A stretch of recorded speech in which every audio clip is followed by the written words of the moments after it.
West Ham are massive, everywhere we go. West Ham are massive, everywhere we go. Everywhere we go.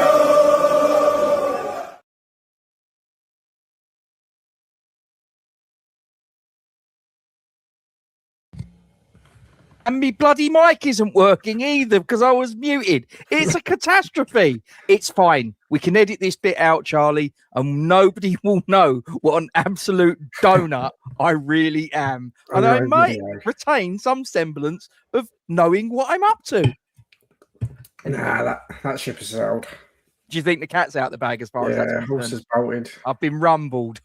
That's all the sayings I've got nothing else. Superb. How are you, Charlie? I'm good, mate. As I sort of admitted to yourself, I forgot we was doing this until about 10 minutes ago, so I'm mad rushed to my computer. We're as bad as each other, aren't we, really? Yeah, but other than that, all good. Excellent. Hello to everybody that's watching this live. And if you're not watching it live because you're watching it after we've hit end stream, then hello and welcome. And whilst I've got your attention, people, we're moving up in the old subscribers, but we're edging ever closer to 2,000 subs. If we can get there soon before the season starts, I'll tell you what, let's just say before the season starts, if we can get to 2,000, you'll make me very happy. So if you know any West Ham fans, share this on your social media platforms, drop a like on the stream. And if you haven't already subscribed, make sure you click subscribe and hit the bell notification. That way you'll know what's going on. Such as this, Talk West Ham. And as the name gives it away, we're going to talk about things to do with West Ham, aren't we, Charlie? Wouldn't that be a nice change over the last few days? Well, it's been quite interesting because obviously I did my dog walk video, which I recorded yesterday, went out today, and it was about what I believe needed to be Daniel Křetínský's basically short, medium, and long-term plan for the men's first team, which was short-term plan, director of football, and go into the transfer market in a big way. And today we're hearing noises. Steve Nixon's coming in from Newcastle. Tick. The other one was the one that personally I'm probably the most passionate about, which some people might find a bit strange.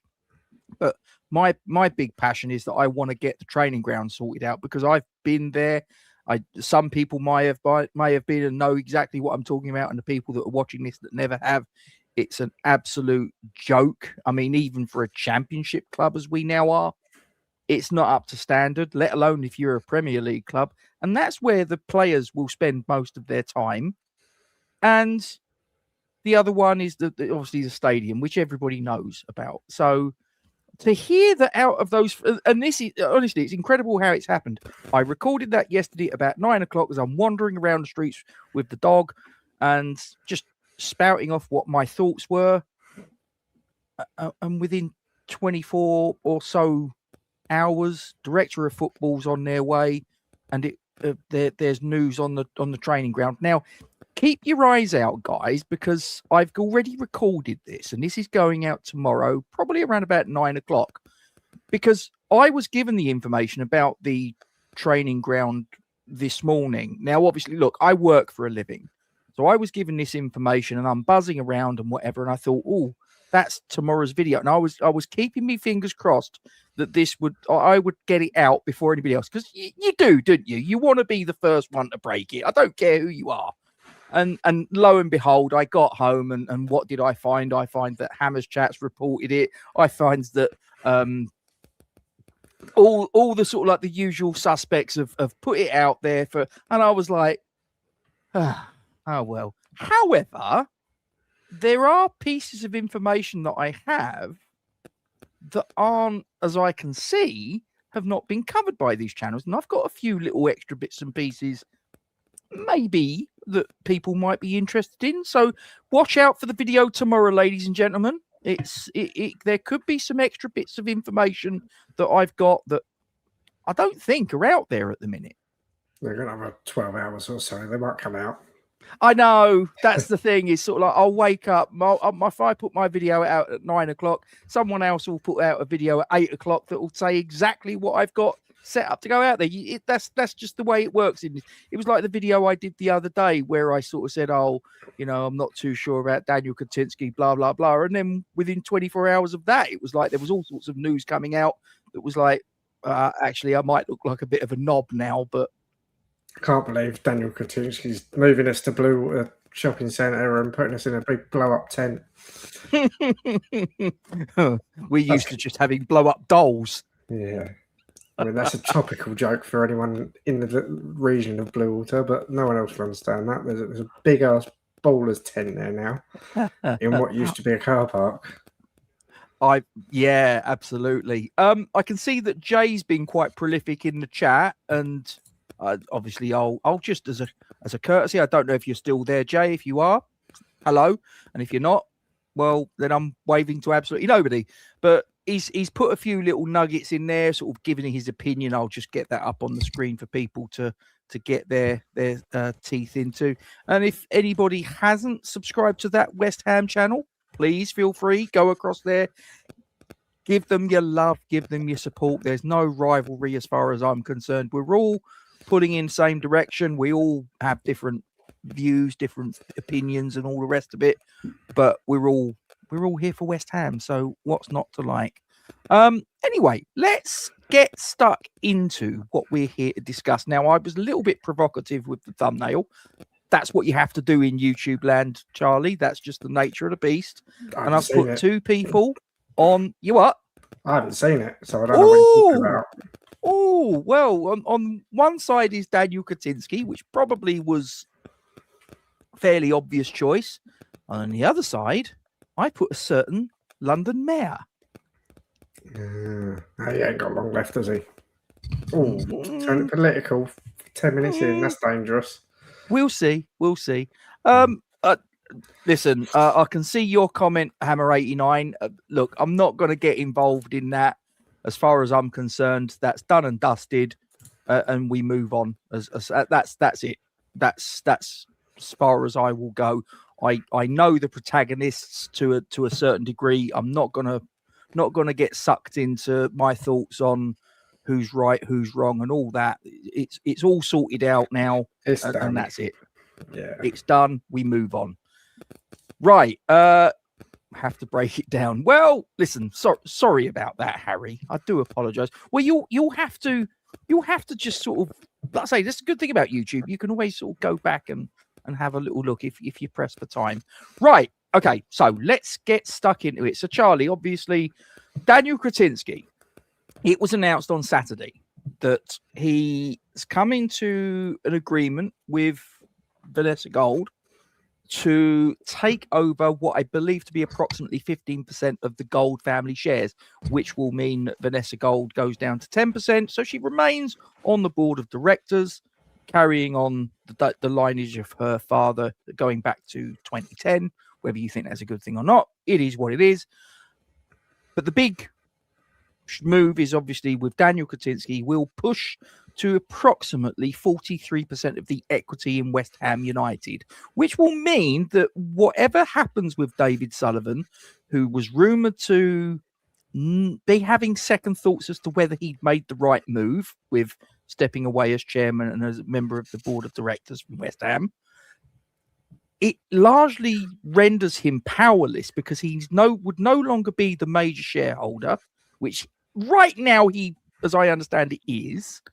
But he won't be once this is all ratified, signed, sealed, and delivered.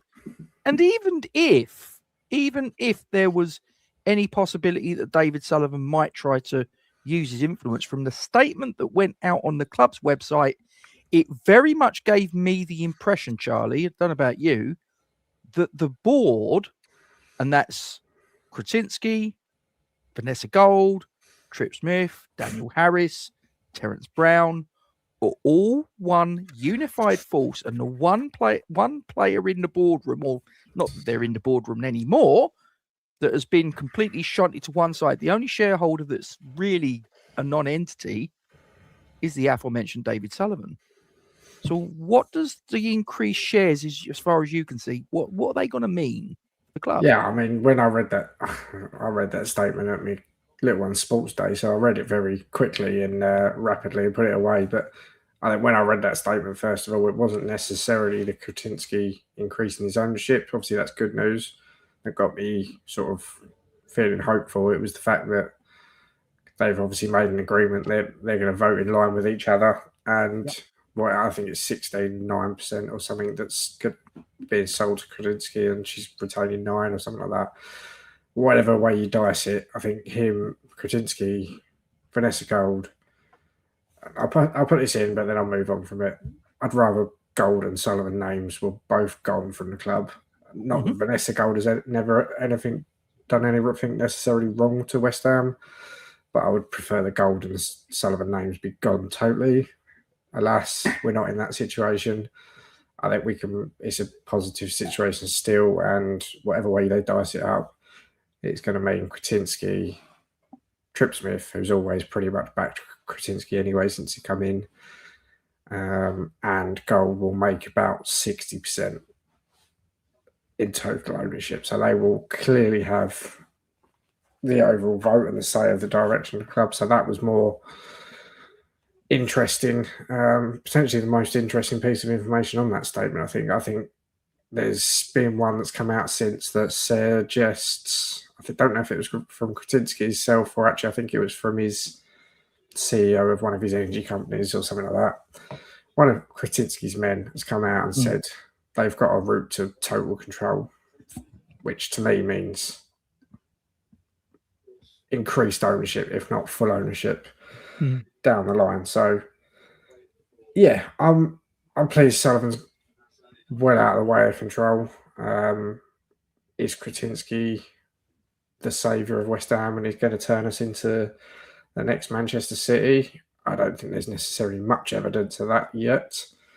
But is it a much more preferable way forward than what we've been on for the last 16 years? Absolutely. And quite frankly, if he wants to invest money into us, build us a brand new, spanking new training ground, all the bells and whistles, do what he wants to do with the stadium, I think that's still necessary to be known.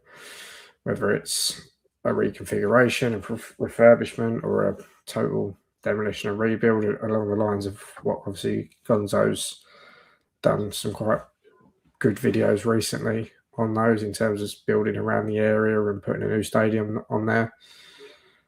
If he wants to do that and fatten us up and then get us back into the Premier League whilst he's doing that and sell us for £1 billion in 3 years' time, win all round, to be honest. As long as he sells us to the right people at that point, I think win-win. So, yeah, is he exactly who I'd wanted to take control? Probably not, but it's all sounded promising so far. And let's hope we see a brighter future than we have for the last, as I say, decade and a half.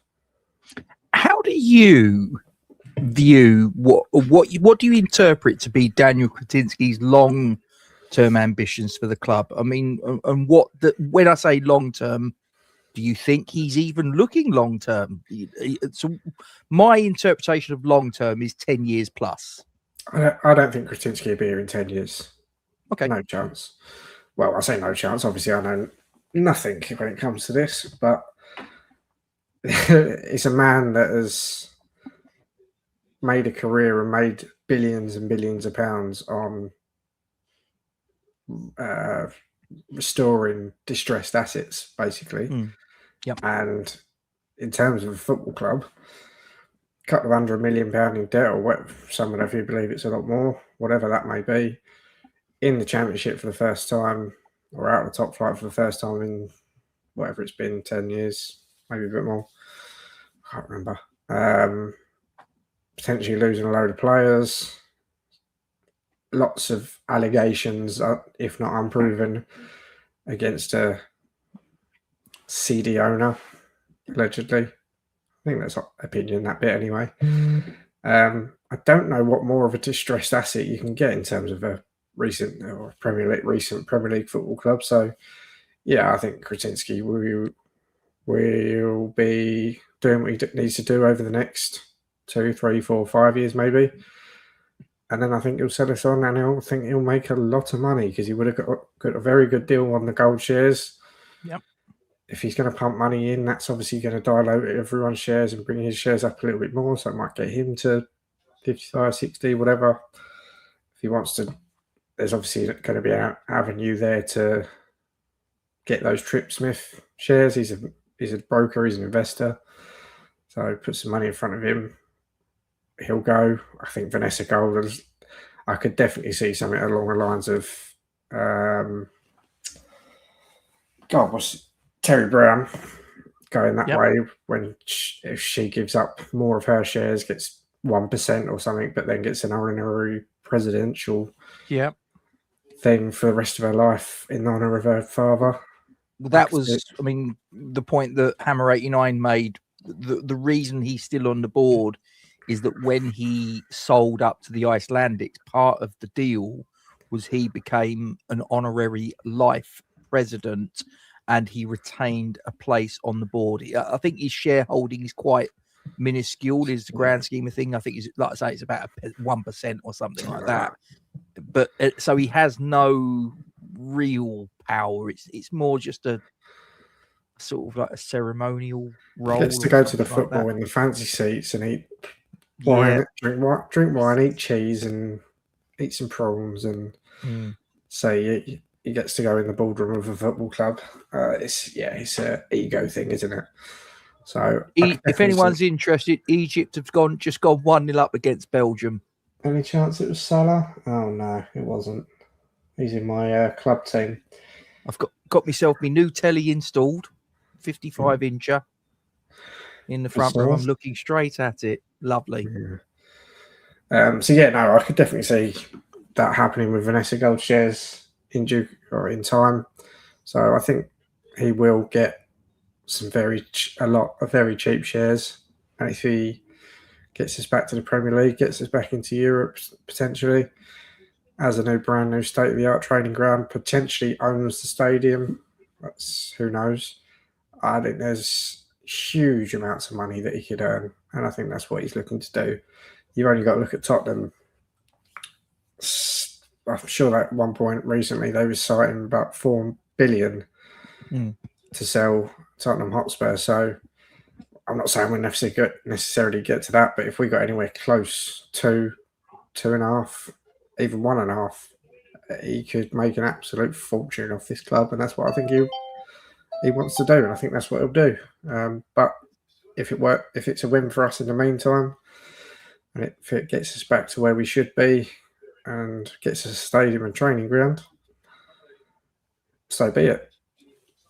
Absolutely. Just to sort of come back on, Steve has mentioned it.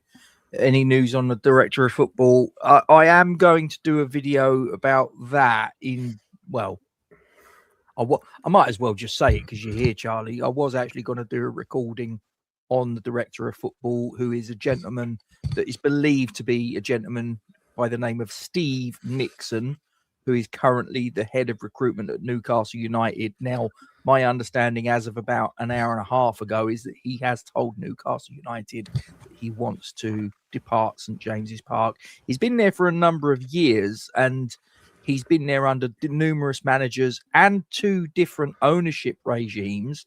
So he must be pretty decent to have survived going from the Mike Ashley era to the PIF era. So 15 years somewhere.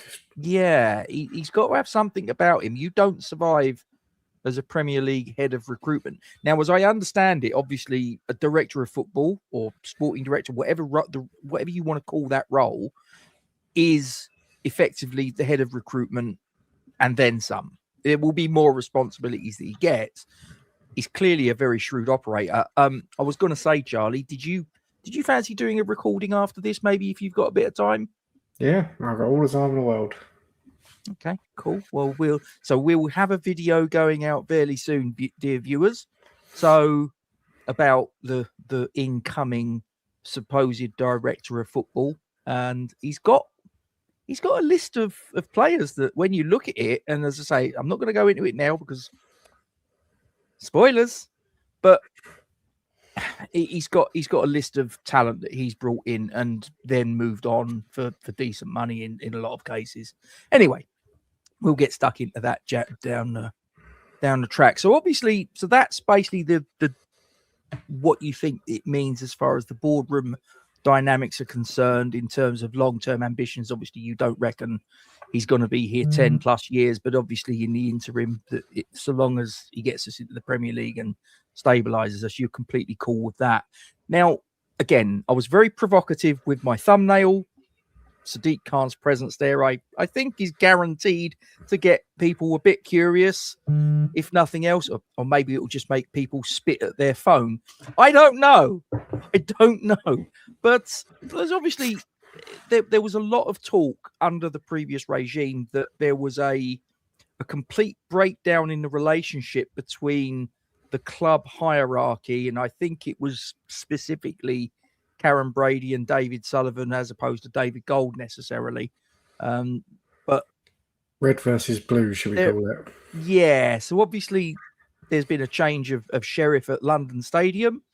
And I think there's possibly scope that there might be scope to do talks between the club and the mayor's office, Sadiq Khan, regarding the stadium. And do you think that there's any scope to that? Because here's the thing for me, Charlie. I've often been told and believed until fairly recently that because it was a government asset, it couldn't be sold. It had to be put out to tender. However, I've actually done a little bit of digging on this, and according to what I'm reading here, no UK law automatically requires the sale of London Stadium to go through a competitive tender.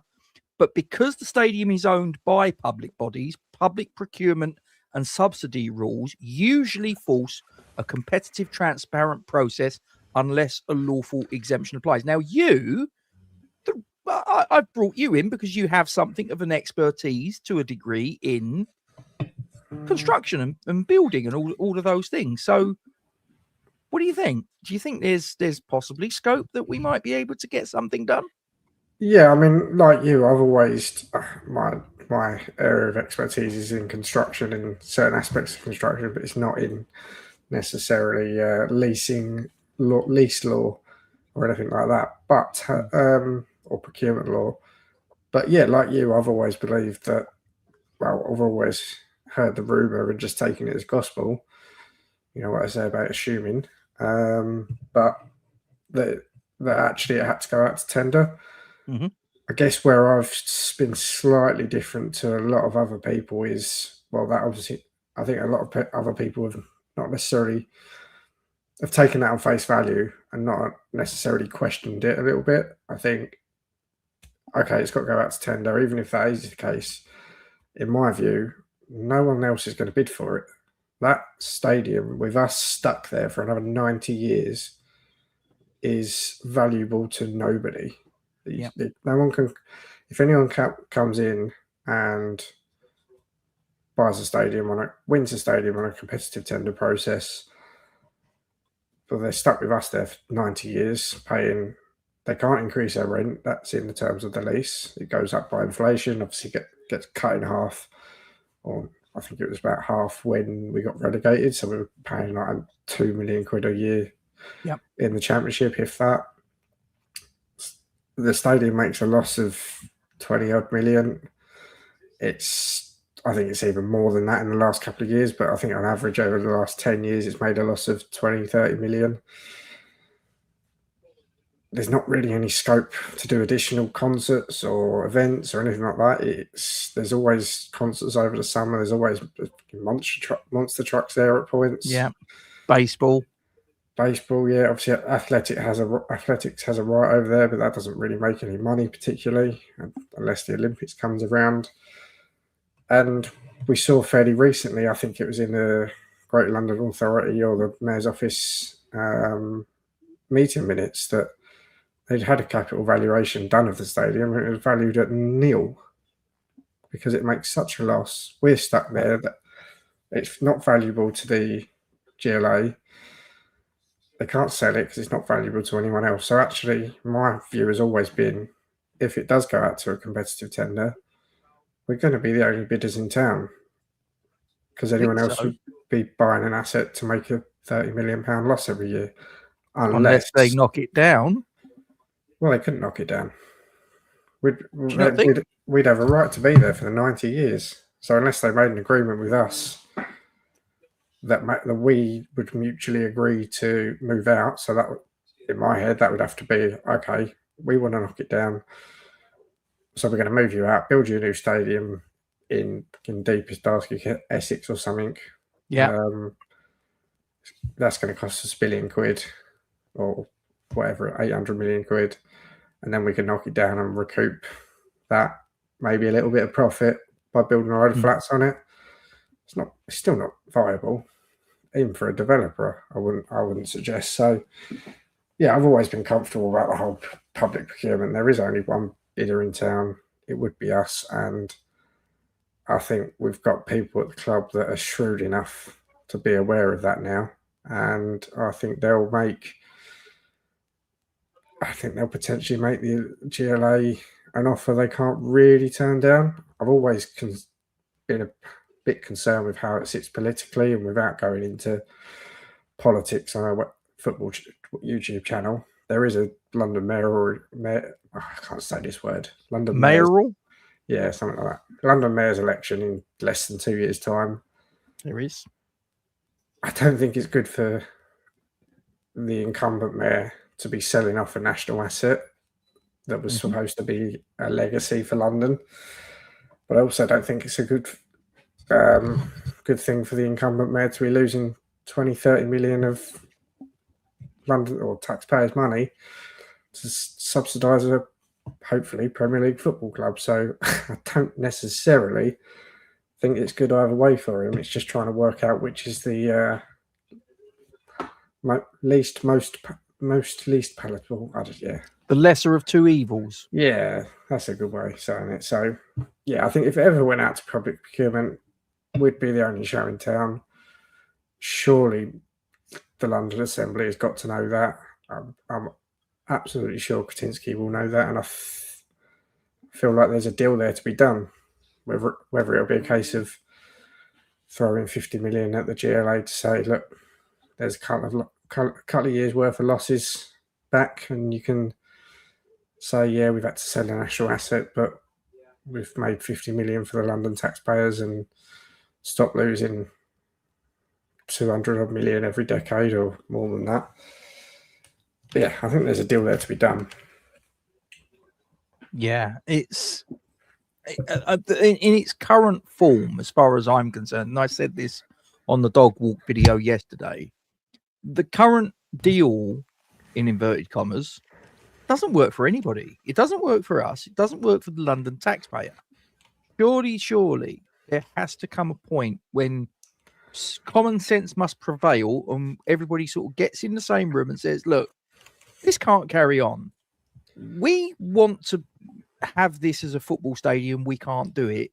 You want it to be profitable. It's never going to be a profitable all the time. Whoever's the incumbent mayor has a hole in his arse. This is untenable, and we need to try and find a way to deal with this. All this bullshit about Olympic legacy, for me, it's a complete folly.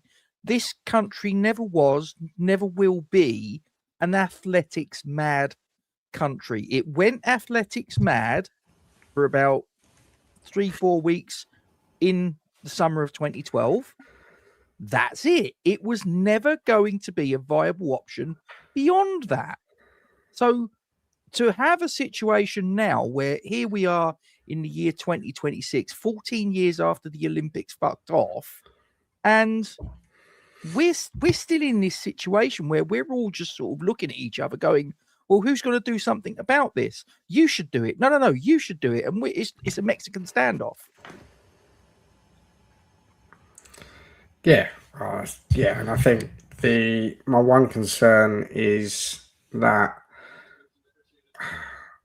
I hope they don't try and cheap out on whatever option Křetínský and his team go down, I just don't see any viable way that stadium is recoverable.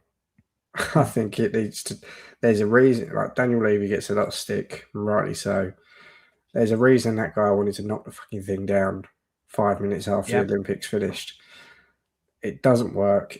It's falling to pieces as it is. It needs to be absolutely crushed and started again.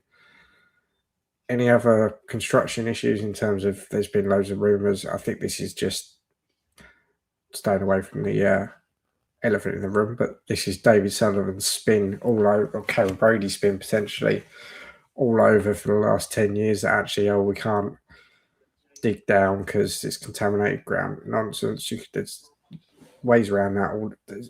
Anything construction related like that, there's always ways around it. Might not be the cheapest ways around it, and that's probably why we didn't get it. But it goes back to the rail seating conversation we had recently. But for me, there's no way to recover that stadium. It needs to be flattened and started again. Do you think that's realistic anytime? Do you think that's realistic anytime in the next 5 to 10 years?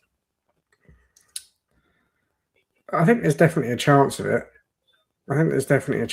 Because no one likes it. Athletics don't use it or make any money out of it. If we can, I don't know, Křetínský maybe uses that money, I said earlier, to rebuild or refurbish Crystal Palace. Obviously, Birmingham have got their own athletic stadium now. I do. I know. I'm going for the Uncle Albert look. Not far off, to be fair. Yeah.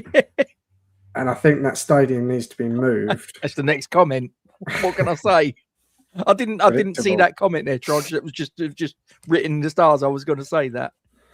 You know, you can tell I'm a bit of a fan, so. Why not? Anyway. Oh, yeah, I can see it. But yeah, that current footprint of the stadium is wasting space, and it needs to be moved, relocated to one side of the island, to a corner of the island, where it doesn't take up the whole space for a stadium that's twice as large as it needs to be in terms of footprint, not necessarily capacity. And I think if they can find a deal where they get the land that island is on as well, or that island essentially, then there's a lot of money to be made, whether it's residential, whether it's hotels, whether it's commercial. There's a lot of real estate there and money to be made that could almost pay for the stadium, probably rebuild. What do you think about this? What John's put about Křetínský talking to the people in charge of Crystal Palace Athletic Stadium, revamp the arena so that if/when we buy London Stadium, UK Athletics has that ready to go into, and that's no longer an issue. I don't follow athletics, so I don't really know the status of Birmingham. But from my understanding, Birmingham is basically the de facto home of UK athletics now, anyway, since the Commonwealth Games. But yeah, if they need another base in London, refurbish that Crystal Palace. It's not a new idea. It's been around for donkey's years. Whatever it takes to get the deal done, I think will be something Křetínský and his team consider. Say if you can make £1 billion in residential development or commercial development or whatever, plus build a £1 billion stadium, well, 1 billion minus 1 billion is you're breaking even there. Oh, actually, that's had an impact on the valuation of West Ham United, and the shares I've just bought for a couple of 100 million is now worth 2.5 billion. Oh well, I've made 2 billion quid. So excellent. I'm getting called Uncle Albert. Do you know what? I'm probably going to just shave it off now. So just to no, that's going to stick that nickname. Yeah, it will. It's just it is what it is. I'll do this. I go in little fits and starts where I let it grow for a bit, and then I look one day and I think, fucking hell, I look about sort of like 128. I can get rid of it. And everybody always says when I sort of get rid of it, they say, "Oh, you look so much younger." And I don't know why I don't just sort of keep it like that. But yeah, it is what it is. So what do you think in terms of the takeover? What do you think it means? And I get that you can't see it in the future anymore. It's just as an opinion. What does it mean for the future of the club? What does it mean for the future of the fan base? And what do you think, probably more importantly, it means for our identity? Because there's a lot of people, myself included, who think that since the move from Upton Park, a lot of our identity has been eroded. The changing of the badge, the addition of the word London, the reference to us as customers, and all sorts of other things that little by little have, I think, robbed us of what we once were at our core, a working class club for the community. And just now we've just got this, probably not so much, we won't see it so much in the championship for obvious reasons, but we've got this situation now where people can buy tickets and they're not West Ham fans. Half the time they're fans of the opposition.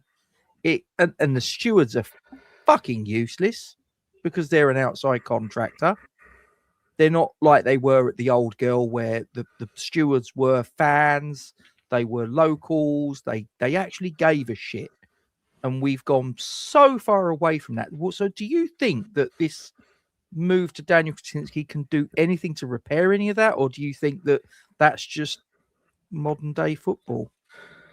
I think that's I was going to say exactly that thing at the end, the point you mentioned at the end. I don't think it's completely irreparable.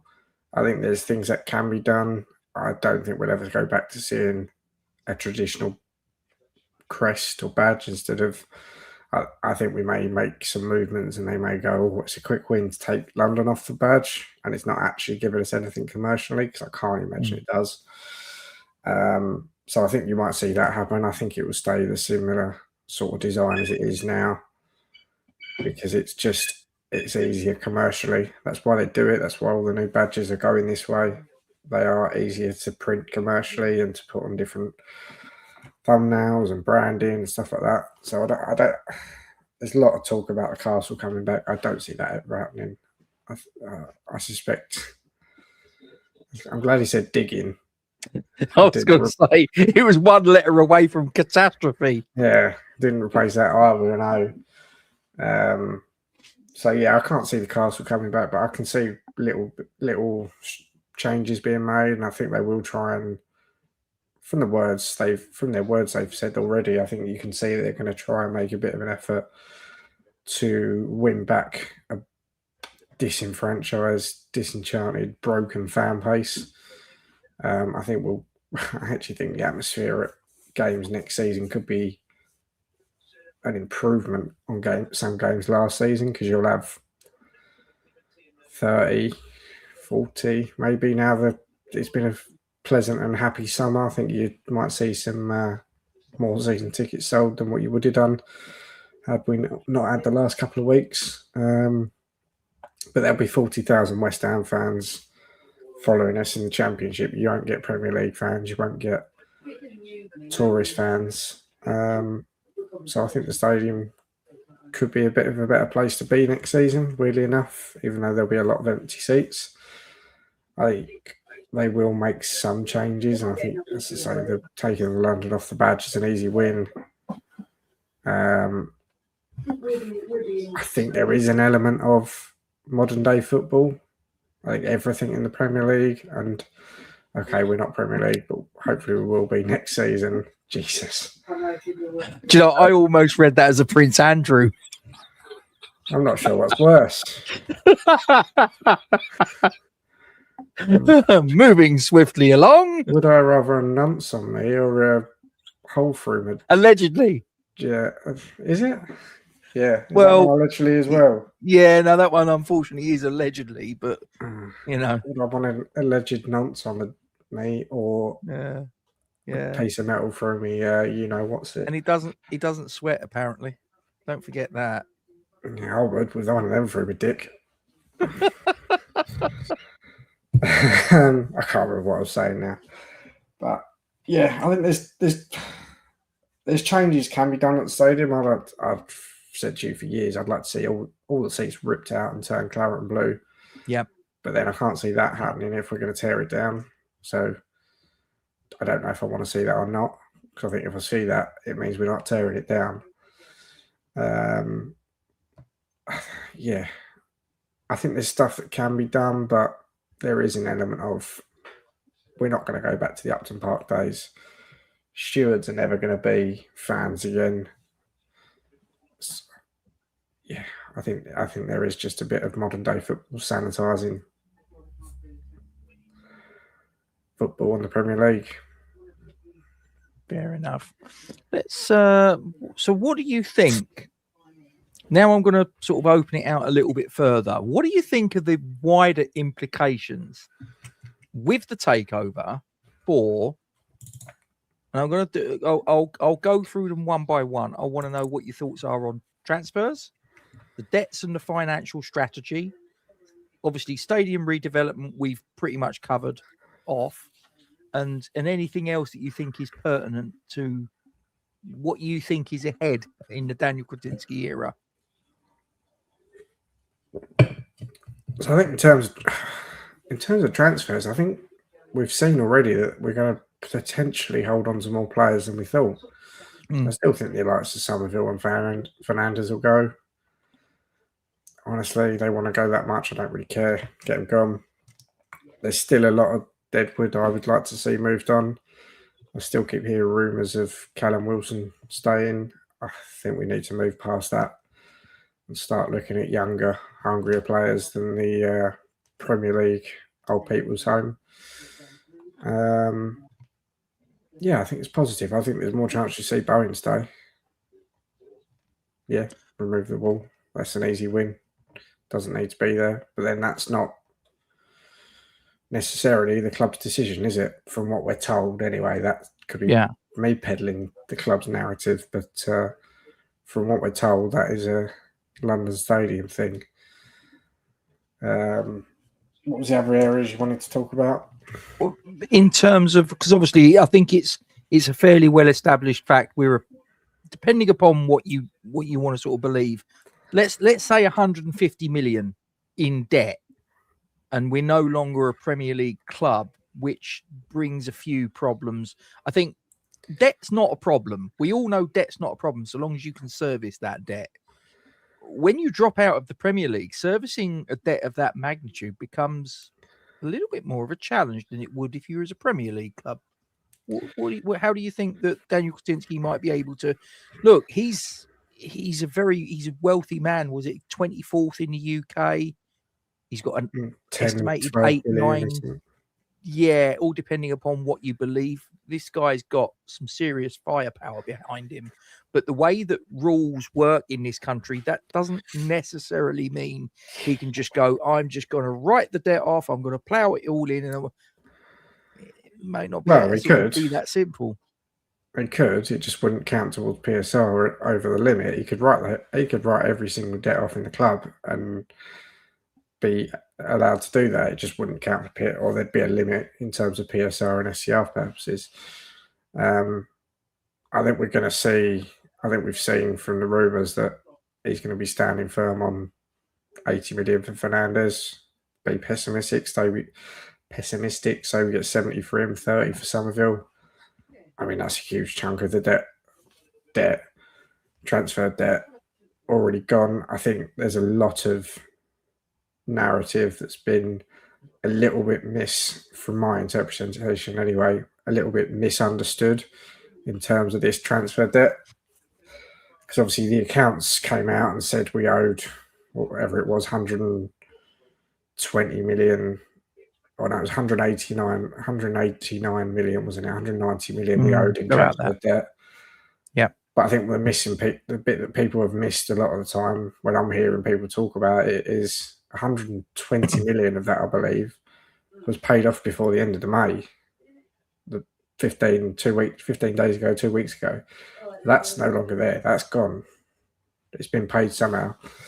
So actually, in terms of playing debt, we've probably got somewhere in debt in terms of old transfers, we've got somewhere in the region of maybe 50 to 100 million. Well, that gets wiped off by Somerville and Fernandes. So I don't actually think the picture, and I'm no financial expert at all, but I think we're seeing finances based off year-old accounts. And I don't actually think the situation is as bad as some would have you believe. Put some money. If you put some money into the club, it just dilutes Sullivan's share. So even better. But we're going to have plenty of money in terms of SCR. We're going to the new rule for the championship, the squad cost ratio. We're going to have a rocket launcher compared to everyone else's pistols in the battle in the championship. So if we don't go on and win it or at least get automatic promotion, very least comfortably in the playoffs, I think it's been a dreadful season. I'm hopeful that won't be the case, but in terms of financial power, we are going to have, even compared to Wolves and Burnley, we'll be pissing all over the other teams in the championship. So I'm fairly confident we'll start seeing some moves for players, but we may need to see some moves out first. But I think it's going to be a slow summer for everyone, isn't it? Because of the World Cup on international football. Yeah. Obviously, our season starts 7th of August. 7th of August, yeah. So that's what, 6 weeks probably? Yeah. Yeah, 7 weeks. So it's not long. I think we'll be starting the season with a lot of the same players that we had last season, just through lack of time. But yeah, hopefully I'd like to see us get some young, hungry, up-and-coming players from the Championship or from the European leagues and supplement what we've already got there. Fair. Is there anything else you think, as far as Daniel Křetínský coming in as the de facto chairman of West Ham United is concerned, anything that we haven't touched on that you think that might be beneficial or otherwise? I guess the only other one is, where's his focus? And obviously his focus has been on West Ham this week and the last few weeks because of what's been going on, and hopefully in the next few weeks. But this is a very busy and powerful and rich man that's got businesses all over the world. In terms of his energy businesses turn over a hell of a lot more than West Ham are going to ever turn over. I think I was listening to a video from Gio earlier, and he was saying the dividend that Daniel Křetínský got from one of his energy companies last year was about 50 odd million, or maybe 100 million greater than West Ham's turnover last year. I'm sure he got 350 or something like that million in a dividend from one of his energy companies, which was more than West Ham's turnover. So let's not kid ourselves and say we're going to be his number one priority. We might be for the moment, and hopefully we are for the moment, but this is a man that's got ownership of the Royal Mail. I don't know what the Royal Mail's worth, but I imagine it's worth a hell of a lot more than West Ham. He's got energy companies that are certainly worth billions and billions of pounds more than West Ham. I hope he doesn't get disinterested. Or if he does and he has to put his attention elsewhere, he puts the right people in place. And I think that's probably what we'll more likely to see in the medium to long term, in terms of 6 months, 12 months, 2 years down the line. I don't think we'll see Křetínský at the London Stadium at the training ground day to day. Not that we necessarily need to see that. I don't even think we'll see him at all of our matches, because we are going to be a minor asset in a global portfolio.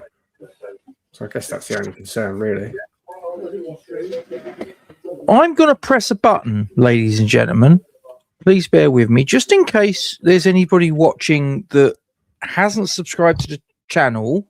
That QR code, because I'm down with the kids, guys. Technology's not a problem to me. You can scan that with your phone. It takes you to the YouTube channel. You click subscribe, and everything's good with the world. You can also hit the bell notification, And also, we've currently got 43 of you watching. And as I look here, I believe we've got 32 likes. We're going to wrap it up shortly. So if you could, before we wrap it up, just put a thumbs up. If you've got any hypes as well, I believe that the YouTube gods will whir into action, and it will make sure that people that haven't already got our content get it in front of their hooter and go, ooh, that looks interesting. Maybe I'll subscribe. And maybe, just maybe, we might get 2,000 subscribers before the beginning of the season, Charlie. Maybe. It's not long, so we need to see that number ticking up. But I'm still very much looking forward to the season. I can see, you'll see in the background there, I've never done this before, there is a map of all the football stadiums in the 92. And that is getting some progress made this season, because it's not had very much progress over the last few years doing the same old stadiums up and down the country. So, yeah, hopefully a few new stadiums on the list this year. I'm disappointed in you, Harry. It's Buster Merryfield, not Buster Merryweather. I thought better of you, Harry. Hit me with your algorithm stick. I'd have to charge you, Fresh. I'd have to charge you. But anyway, right. What's this? Hang on. Can I say Gates's tunes? Fair enough. Right. Okay. So we're going to wrap it on the head here. Charlie, appreciate your time. And as I say, we'll do a little recording afterwards, which will go out probably at some point tomorrow, which will cover I suspect the incoming director of football, Steve Nixon. Sorry, not Steve Dixon, Steve Nixon. So we'll do a little recording of that. That'll be out on the channel probably tomorrow afternoon, something like that. So keep your eye out for that, guys. And thanks for joining us. And we'll see you again soon. Come on, you Irons.